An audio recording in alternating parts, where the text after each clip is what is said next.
Good morning, সুপ্রভাত বন্ধুরা। কেমন আছো তোমরা সবাই? আশা করছি তোমরা সবাই খুব ভালো আছো, আর আমিও কিন্তু বেশ ভালো আছি।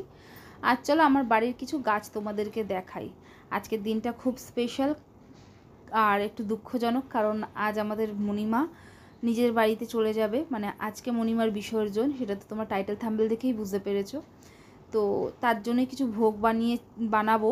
তো আগে চলো তোমাদেরকে একটুখানি গার্ডেনটা ঘুরিয়ে দেখাই। আসলে ভোগ বানানোর আমি ভিডিওটাই করতে ভুলে গিয়েছি। তো দেখো, আজকে মাকে ভোগে দিয়েছিলাম হচ্ছে তালের ক্ষীর আর তালের লুচি। এটাই মাকে আজকে ভোগ দেওয়া হয়েছে। আমি মানে কি বলবো, যখন ভিডিও করার তখন সেটা ভুলেই গেছিলাম। তারপরে পুজো পাঠ করে নিয়েছি।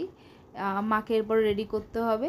বাড়িতে এসে নান্দোর সাথে কিছুক্ষণ খেললাম পুজো দেওয়ার পরে, কারণ এরপরে আবার রেডি হয়ে যেতে হবে ঠাকুরকে বিসর্জনের জন্য তৈরি করতে। সে তার বাড়ি যাবে। তো এখানে দেখো আমার নান্দকেও আমি রেডি করে দিয়েছি, রেডি হয়ে গেছি ঠাকুর বরণ করতে যাওয়ার জন্য। আর এই যে রেডি হয়ে গিয়ে এখন আমার হার খাবে, আর এটাকে আমাকে টলারেট করতে হবে। চলো, ঠাকুরের গয়নাগাটিগুলো খুলতে হবে, তাকে ফুলমালা এনেছে সেই মালা ফুল পরাতে হবে। চলো যাওয়া যাক। এই সময়টা এত খারাপ লাগে, নিজের হাতে গয়নাগাটি পরিয়ে তাকে নিয়ে এসেছি আদর যত্ন করে, সেই জায়গায় এখন সমস্ত গয়নাগাটি খুলে নেওয়া। আমাকে অসীমা প্রামাণিক বলে একজন রয়েছে, সে আমাকে প্রচুরবার রিকোয়েস্ট করেছে ঠাকুরের গয়না দেখাতে। অবশ্যই তোমাদের সাথে একদিন ঠাকুরের গয়না আমি শেয়ার করব। সময়ের অভাবে হয়ে ওঠে না, আসলে সব জিনিসই লকারে থাকে তো আনতে সময় লাগে। আসলে আমার জিনিস, মায়ের জিনিস, দিদির জিনিস, আমার বাড়ির কালী ঠাকুরের জিনিস, দিদির বাড়ির কালী ঠাকুরের জিনিস, মনসা ঠাকুরের জিনিস, পাশে একটা কালী পূজা তার জিনিস, সব লকারে থাকে। তো নিয়ে এসে দেখানোটা খুব কষ্টকর হয়ে যায়। তো দেখো, মাকে এই দুটো মালা পরিয়ে দিয়েছি। আর এবার বরণ করার আগে বরণের সরঞ্জামটা চলো রেডি করে নিই। অনেকেই গতবার আমাকে জিজ্ঞাসা করেছিলে মায়ের আঁচলে এটা কিসের পুঁটলি।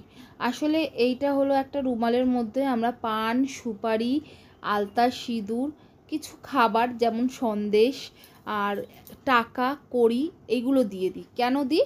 তার কারণ হলো মা তো অনেকটা দূর যাবে, তো রাস্তায় যদি দোকানঘাট না পায় তখন মা কী করবে, এতগুলো ছেলেপুলে নিয়ে যাবে, তো তখন যেন রাস্তায় খিদে পেলে মা এটা খেতে পারে।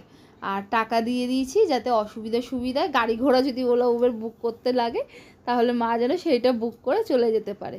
এই জন্য এই পুটুলিটা আমরা বরণের সময় দিয়ে থাকি। এটা আমাদের নিয়ম, হয়তো সবার সমান নয়। তো এইবারে ব্যাস বরণের সময় চলে এসেছে, এখন দিদি বরণ করছে।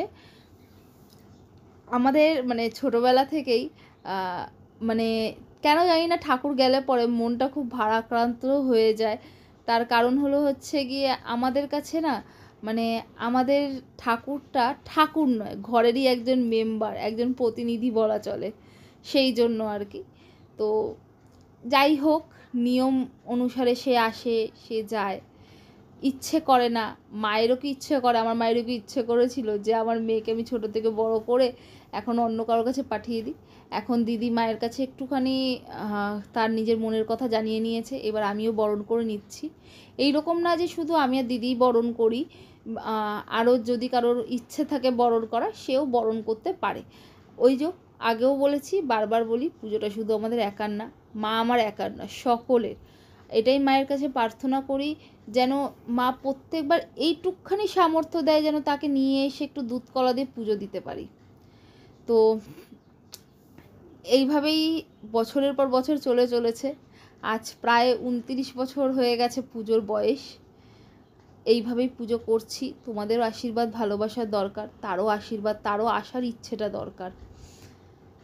তো ব্যাস, এই সমস্ত নিয়ম আচার করতে করতেই চলে গেল। আর যেই কদিন ঠাকুর আমাদের বাড়িতে থাকে না, সেই কদিন আমরা নিরামিষই খাই। আর আজকে আমাদের মাছ খেতে হয়। আমাদের নিয়ম হলো আজকে বিসর্জন দিয়ে এসে ইলিশ মাছ খেতে হয়। এখানে দিদিরও বরণ হয়ে গেছে, আমারও বরণ হয়ে গেছে। একাই ক্যামেরাম্যান, একাই আমি এডিট করি, তো অত ভালোভাবে ভিডিও আমি নিতে পারি না। আমি আগেও বলেছি, এখনও বলছি, আমি খুব সাদামাটা মানুষ। আমি যতটা সাদামাটা, আমার ভিডিওটা ঠিক ততটাই সাদামাটা। কোনো আর্টিফিশিয়াল কোনো কিছু তোমরা আমার এখানে দেখতে পারবে না।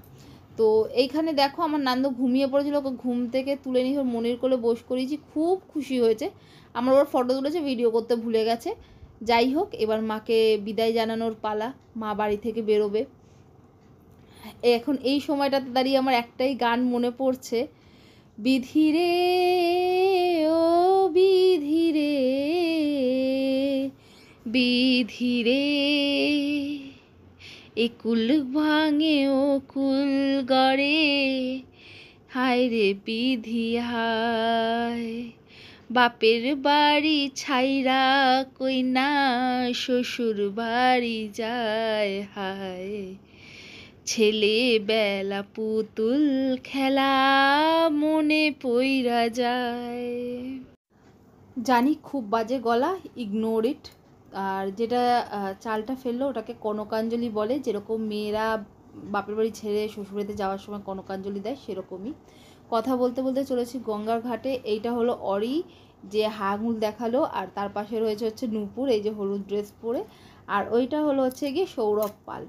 তো আমরা সবাই এখানে খুব মোটামুটি এনজয় করেছি। এবার ঠাকুরটাকে 7 পাকে ঘোরানোর একটা নিয়ম রয়েছে, যেটা আমার বর, জিৎ, শুভ সবাই মিলে করছে। এখানে আমরা একটুখানি ক্যাদ মেরে ফটো তুলে নিয়েছি, সবাই একটু ভিডিও করে নিয়েছি। এখানে এটা হলো গোবিন্দ, আমার খুব কাছের বন্ধু, খুব ভালো বন্ধু।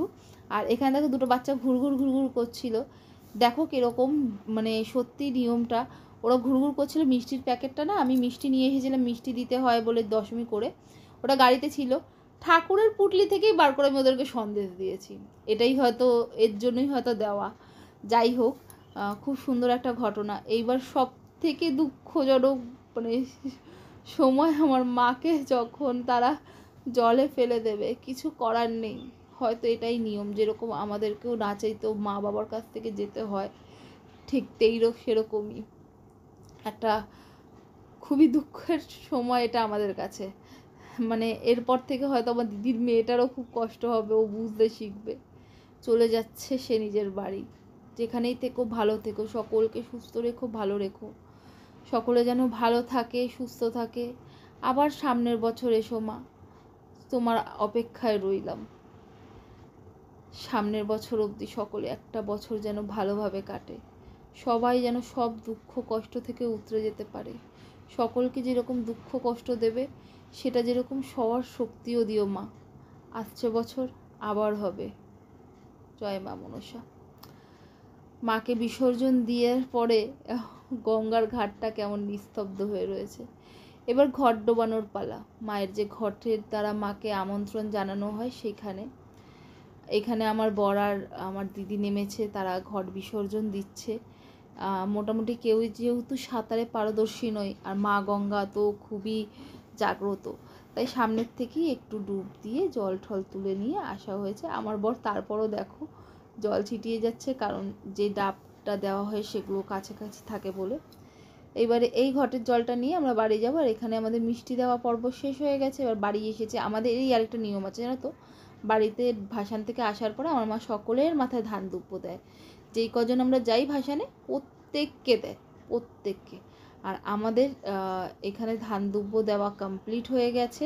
আর আমার নান্দু বিষয়টা খুবই এনজয় করেছে। তো আজকের মতো ভিডিওটা এখানেই এন্ড করছি। দেখা হবে অন্য আরেকটা ব্লগে তোমাদের সাথে খুব শিগগিরই। এই যে ইলিশ মাছ চলে এসেছে নিয়ম ভঙ্গের জন্য। সকলে সুস্থ থেকো, ভালো থেকো।